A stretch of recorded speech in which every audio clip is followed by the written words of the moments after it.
Durant cet atelier d'éthique, vous avez, parfois sans le savoir, fait usage d'une expérience de pensée très célèbre qui s'appelle le voile d'ignorance.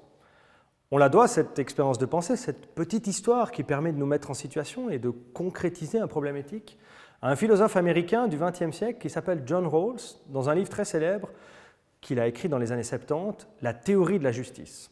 Et pour la première fois dans ce livre, il nous esquisse ce qu'il appelle le voile d'ignorance. Imaginez l'assemblée générale de votre club sportif ou de votre commune.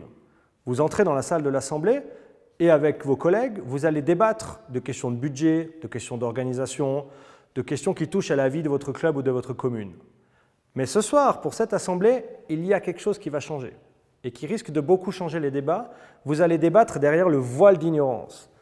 Vous allez donc tout oublier sur votre identité, votre âge, votre sexe, votre talent particulier, votre richesse, d'où vous venez. Toutes ces informations, vous les oubliez et vous menez les mêmes débats sans savoir quelle sera votre place dans votre club, dans votre commune ou plus généralement dans la société. Pour le dire de manière imagée, vous mettez des lunettes noires qui vont vous couper de toutes ces informations et vous allez débattre ensuite comme si vous n'étiez pas vous. Cette expérience de pensée est très utile quand on parle de migration parce qu'elle permet de remettre en question nos réflexes habituels. Quand on parle de migration, on parle souvent de migration vue depuis la Suisse ou depuis le pays où vous résidez, l'Union européenne par exemple.